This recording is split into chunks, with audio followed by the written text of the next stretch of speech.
Breaking news చూస్తున్నాం. విజయనగరం జిల్లాలో ఘోర రోడ్డు ప్రమాదం చోటు చేసుకుంది. చెల్లూరు దగ్గర ఆగి ఉన్న బొలెరోను లారీ ఢీకొట్టింది. ఈ ఘటనలో అక్కడికక్కడే 3 ప్రాణాలు కోల్పోయినట్లుగా తెలుస్తోంది. 13 మందికి తీవ్ర గాయాలయ్యాయి. విజయనగరం ప్రభుత్వాసుపత్రిలో ట్రీట్మెంట్ ఇస్తున్నారు.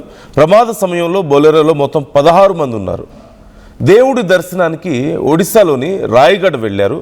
మజ్జిగౌరమ్మ వెళ్తుండగా ఈ ఘటన చోటు చేసుకున్నట్లుగా తెలుస్తోంది. మృతులంతా కూడా విశాఖ జిల్లా పద్మనాభం మండలం బొత్సపేట వాసులుగా తెలుస్తోంది. మృతులు చింతపల్లి రాంబాబు, అలాగే మజ్జి నారాయణరావు, బొత్స మోహన్ నాయుడు, ఇలా పలువురు ఉన్నట్టుగా కనిపిస్తోంది. మనకు 3 ఇప్పటికీ ప్రాణాలు కోల్పోయారు. మరొక 13 మంది తీవ్రంగా గాయపడ్డారు. ఈ ఘటనపై కేసు నమోదు చేసి పోలీసులు దర్యాప్తు చేస్తున్నారు అంటూ సమాచారం అందుతోంది. ఆ ప్రమాదానికి సంబంధించిన విజువల్స్ మీకు కనిపిస్తున్నాయి. ఒక్కసారిగా టెంపోని ఢీకొట్టడంతో ఆ టెంపోలో ఉన్నటువంటి 16 మంది తీవ్ర ప్రమాదానికి గురయ్యారు. అందులో 3 ప్రాణాలు కోల్పోయారు. మీరు చూడొచ్చు, ఆ వెనక భాగం అంతా కూడా నుజ్జు అయిపోవడం మీకు కనిపిస్తోంది. ఈ నేపథ్యంలో ఇప్పటికే పోలీసులు అక్కడికి చేరుకున్నారు. ప్రమాదానికి సంబంధించిన వివరాలు సేకరిస్తున్నట్లుగా సమాచారం అందుతుంది. చెల్లూరు దగ్గర, విజయనగరం జిల్లాలో చెల్లూరు దగ్గర ఒక బొలెరో ఆగి ఉంటే లారీ వచ్చి ఒక్కసారిగా ఢీకొట్టింది. ఈ బొలెరోలో ఉన్నటువంటి మొత్తం 16 మందిలో 3 ప్రాణాలు కోల్పోయారు. మరొక 13 మందికి తీవ్ర గాయాలైనట్లుగా తెలుస్తుంది. మీకు ఆ విజువల్స్ ఒకసారి మీరు చూడొచ్చు. ఆ సైడ్ పార్ట్ అంతా కూడా పూర్తిగా ధ్వంసం అయిపోవడం, బొలెరో అంతా కూడా చెల్లాచెదురు. అదిగో చూడండి, వెనక నుంచి వచ్చి ఢీ కొట్టడంతో మొత్తం వెనక భాగం అంతా నుజ్జు అయిపోయింది. అలాగే లోపల ఉన్న వాళ్ళ పరిస్థితి ఎంత దారుణంగా ఉంటుందో ఒక్కసారి మీరు అర్థం చేసుకోవచ్చు. అండ్ ఈ అంశానికి సంబంధించి మరిన్ని డీటెయిల్స్ తెలుసుకుందాం. రాజేష్ జాయిన్ అవుతున్నారు, మా ప్రతినిధి. రాజేష్, 3 ప్రాణాలు కోల్పోయినట్లుగా తెలుస్తుంది ఈ ప్రమాదంలో. మరి మిగతా వాళ్ళ పరిస్థితి ఏంటి? ఇంకా 13 మందికి కూడా గాయాలయ్యాయి అంటున్నారు. అసలు ఈ ప్రమాదం ఎలా జరిగింది? ప్రజెంట్ సిచ్యువేషన్ ఏంటి?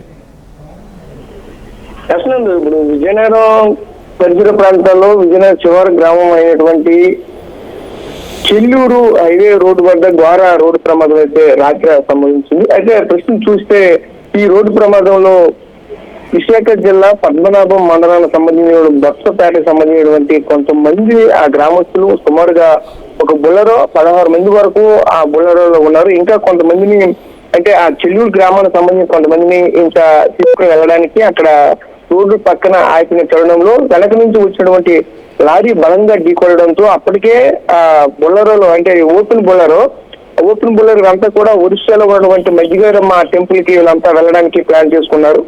నిన్న రాత్రి బయలుదేరారు. ఇక్కడ నుంచి ఇక్కడికి వెళ్ళి మంగళవారం అక్కడ వంట వరకు చేసుకుని అక్కడే అమ్మవారు దర్శించుకుని మరుసటి రోజు రావడానికి సిద్ధమయ్యారు. ఇదే తరుణంలో ఈ 16 మంది కూడా అందులో ఉంటున్న సమయంలో వెనక నుంచి లారీ బలంగా ఢీకొట్టడంతో అక్కడికక్కడే 3 ప్రాణాలు విడిచారు.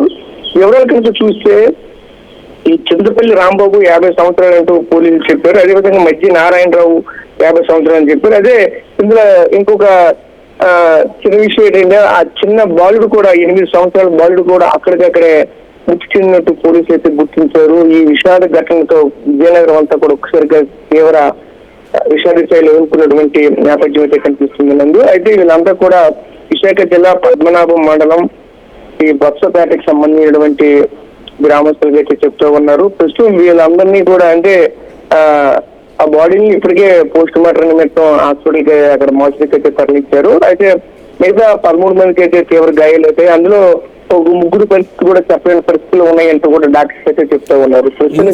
అసలు ఈ యాక్సిడెంట్ ఎలా జరిగింది అనే డీటెయిల్స్ ఇంకా క్లియర్ గా ఏమైనా తెలుస్తున్నాయా రాజేష్? అంటే అసలు అక్కడ ఆగి ఉన్న వాహనాన్ని వచ్చి ఢీకొట్టడం ఏంటి? అదే నందు, అక్కడ చూస్తూ ఉంటే కనిపిస్తూ ఉన్నాయి అక్కడ విజువల్స్ లో కూడా పూర్తిగా బుల్లెరో బ్యాక్ సైడ్ అంతా నజ్జునైన పరిస్థితి. అంటే బ్యాక్ సైడ్ నుంచి బలంగా వచ్చి లారీ ఆ ప్రాంతాన్ని ఢీకొట్టేటువంటి పరిస్థితి కనిపిస్తూ ఉన్నది. అయితే మనం చూడొచ్చు, ఆ బొలెరో వెహికల్ యొక్క నెంబర్ కూడా AP31 TH2827 నెంబర్ గా అయితే అక్కడ మనకు కనిపిస్తూ ఉన్నది. అయితే చూస్తూ ఉంటే అక్కడ సైడ్ కి అక్కడ చెల్లూరు గ్రామంలో వాళ్ళ తాలూకా బంధువులు కొంతమంది ఉన్నారు. వాళ్ళని కూడా అక్కడ రాయగఢ్ లో ఉన్నటువంటి మజ్జిగౌరమ్మ తల్లి దగ్గర తీసుకుని వెళ్ళాలనే ఆలోచనతో ఒక సైడ్ కాపీ కొంతమందిని అక్కడ ఎక్కించుకునే తరుణంలో ఈ ప్రమాదం జరిగిందంటూ అక్కడ ఉన్న స్థానికులు అయితే చెప్తా ఉన్నారు. ఎందుకంటే రాత్రి సమయంలో ఎవరికి కూడా ఏమీ తెలియని పరిస్థితి, ఎందుకంటే అంతా కూడా నిర్మానుష్యంగా ఉంటుంది. రోడ్డు పైన వాహనాలు వెళ్తుంటే పోతూ ఉంటాయి. ఇదే క్రమంలో ఒక సైడ్ కి పెట్టినటువంటి అయితే ఆ సమయంలో సిగ్నల్ లైట్లు వేయలేదా, ఇంకేమైనా ప్రాబ్లాలు ఉన్నాయా, లేదా అక్కడ లారీ వచ్చినటువంటి బలంగా ఒరిస్సా వైపు నుంచి వచ్చినటువంటి ఆ లారీ బలంగా బుద్ధి ఏమైనా జరిగిందా అని పూర్తి వివరాలు అయితే ఇంకా దర్యాప్తు అయితే పోలీసులు చేస్తూ ఉన్నారు. దీనిలో పూర్తి వివరాలు అయితే ఇంకా వెల్లడించుకున్నారు ఏ విధంగా జరిగిందని. అక్కడ లారీ కూడా చూసి సుమారుగా ఒక 300 మీటర్ల దూరం వరకు అయితే వెళ్ళిన తర్వాత లారీ ఆపినటువంటి పరిస్థితులు అయితే ఉన్నాయి. ప్రస్తుతానికి అయితే అక్కడ మిగతా 13 పరిస్థితి కూడా ప్రస్తుతానికి అయితే బాగానే ఉంది. అందులో 3 పరిస్థితి విషయంగా ఉందంటూ డాక్టర్స్ అయితే చెప్తూ ఉన్నారు. ప్రస్తుతానికి ప్రభుత్వ ఆసుపత్రులు విజయనగరం మహారాజా ప్రభుత్వ ఆసుపత్రిలో ప్రస్తుతానికి ట్రీట్మెంట్ అయితే జరుగుతూ ఉంది. ప్రస్తుతం ఆ క్షతగాత్రులతో కూడా మరి కాసేపట్లో ఆర్టీవీ వాళ్ళతో మాట్లాడి మరిన్ని వివరాలు కూడా తెలుసుకునే ప్రయత్నం కూడా చేస్తుంది. నందు ప్రస్తుతానికి అయితే ఇది ఇక్కడ ఉన్నటువంటి తాజా పరిస్థితి. Right. Thank you Rajesh, thanks for the details. మరి కొద్దిసేపట్లో మా ప్రతినిధి రాజేష్ ఆ బాధిత కుటుంబాల దగ్గరికి వెళ్ళబోతున్నారు. వెళ్ళి అసలు ఈ ఘటన ఎలా జరిగింది, వాళ్ళ ప్రజెంట్ సిచ్యువేషన్ ఎలా ఉంది అనేది కూడా మరిన్ని డీటెయిల్స్ మీకు అందించబోతున్నారు. ఒక్కసారి అక్కడ ఉన్నటువంటి పరిస్థితి మీరు చూడొచ్చు. రోడ్డు పక్కన ఆగి మరికొంతమందిని వెహికల్లోకి ఎక్కించుకోవడానికి ప్రయత్నిస్తున్న సమయంలో ఒక్కసారిగా వెనక నుంచి వచ్చి ఢీకొట్టినట్లుగా తెలుస్తుంది. ఈ నేపథ్యంలోనే చాలా తీవ్రమైనటువంటి నష్టం, 3 ప్రాణాలు కోల్పోయారు. అందులో బొత్స మోహన్ నాయుడు కేవలం 8 ఏళ్ల వయసు ఉన్నటువంటి ఒక చిన్న బాలుడు. వాళ్ళలో మజ్జి నారాయణరావు ఉన్నారు, 50 ఏళ్ల వయసు. అలాగే చింతపల్లి రాంబాబు 50 ఏళ్ల వయసు. వీళ్ళ 3 ప్రాణాలు కోల్పోయారు. మరొక 13 మంది తీవ్రంగా గాయపడ్డారంటూ తెలుస్తుంది. స్వామివారి దర్శనానికి వెళ్ళి వస్తుండగా ఈ ఘటన చోటు చేసుకున్నట్లుగా మనకి సమాచారం అందుతుంది. మజ్జి గౌరమ్మకి వెళ్తుండగా ఈ ఘటన జరిగింది. ఒడిశాలో రాయగఢ వాళ్ళు వెళ్ళారు. ఈ అంశానికి సంబంధించి అధికారులు ఏమంటున్నారో ఒకసారి చూద్దాం. జిల్లా విజయనగరం రూరల్ పోలీస్ స్టేషన్ పరిధిలో ఈరోజు రాత్రి అంటే సుమారు 9:45 నుంచి 10 గంటల మధ్యలోని చెల్లూరు సమీపంలోని ఒక ఆగి ఉన్న బొలారో అని ఒక లారీ గుద్దడం వల్ల అందులో లారీ ఏదైతే బొలారో వెహికల్లో ఉన్న సుమారు 16 మందిలోని 13 మందికి ఇంజురీస్ అయ్యాయండి. అందులో 3 ఏమో అక్కడికక్కడ స్పాట్ డెడ్ చనిపోయారు. ఈ 13 మంది క్షతగాథలను ఇమీడియట్గా మనం మహారాజ్ హాస్పిటల్కి షిఫ్ట్ చేసాం. అందులో 2 కాల్ ఫ్రాక్చర్స్ అయ్యి మిగతా వాళ్ళందరికీ కూడా బాగానే ఉంది. అందులో 3 చనిపోయిన వాటిలో మాత్రం ఒక అబ్బాయి చిన్న కుర్రోడు చనిపోయాడు. ఈ ప్రమాదం అంటే వీళ్ళందరూ కూడా బొత్సపేట గ్రామం పద్మనాభ మండలం చెందినవారు. వీళ్ళందరూ కూడా మధ్యగైరం అంటే మనకి రాయగఢ మధ్యగైరం యాత్రకు అని చెప్పేసి ఒక బొలర్ని బుక్ చేసుకొని వాళ్ళ ఊరి నుంచి బయలుదేరారు. ఈ చెల్లూరు అవుట్స్కట్స్లో మరి కొంతమందిని చెల్లూరు జంక్షన్ దగ్గరలో కొంతమందిని ఎక్కించుకుందని చెప్పి ఆ లెఫ్ట్ సైడ్ ఆపగానే వాళ్ళు వస్తున్నారు, వాళ్ళ కోసం వెయిట్ చేసే లోపు ఈ లారీ వరకు గుద్దుకొని వెళ్ళిపోయిందండి. దీనివల్ల వీళ్ళందరినీ కూడా గవర్నమెంట్ హాస్పిటల్ షిఫ్ట్ చేస్తాం. విజయనగరం జిల్లా విజయనగరం రూరల్ పోలీస్ స్టేషన్ పరిధిలో జలుబు తలనొప్పి ఒళ్ళు నొప్పుల నుంచి ఉపశమనం శాస్త్రీ బామ్. జలుబు తలనొప్పి ఒళ్ళు నొప్పుల నుండి ఉపశమనం శాస్త్రీ బామ్ ఇప్పుడు 5 రూపాయల ప్యాక్ లో కూడా. ఎప్పటికప్పుడు నయా న్యూ ట్రెండ్ ని మనకు అందిస్తూ అప్పుడు ఇప్పుడు ఎప్పుడైనా మనందరి చాయ్ కిసాన్ ఫ్యాషన్ మాల్ వచ్చేస్తుంది మన ఈసీఎల్ కి జూలై 24న గొప్ప ప్రారంభం. అందరికీ నమస్కారం, నేను మీ అనసూయ భారద్వాజ్. ఆషాఢ మాసం సందర్భంగా మన కాసం ఫ్యాషన్స్ ఏపీ అండ్ తెలంగాణలోని 24 స్టోర్స్ లో సరికొత్త ఆఫర్స్ తో మీ ముందుకు వస్తుంది. అంతేకాదంలో ఈ ఆషాఢ మాసంలో మన ప్రత్యేకత కిలో చీరలు కొనండి, 1/2 కిలో చీరను ఉచితంగా పొందండి. Pure in its form with grace made noble.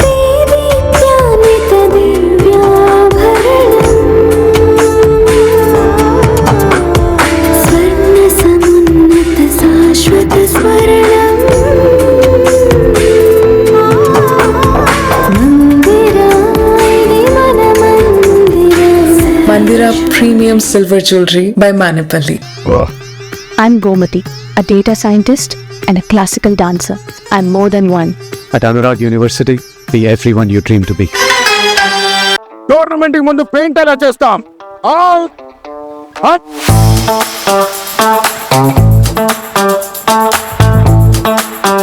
Plan అయితే చాలా బాగుంది సార్, స్టేడియం పరిస్థితి చూడండి. టోర్నమెంట్ ముందు పెయింట్ ఎలా చేస్తాం?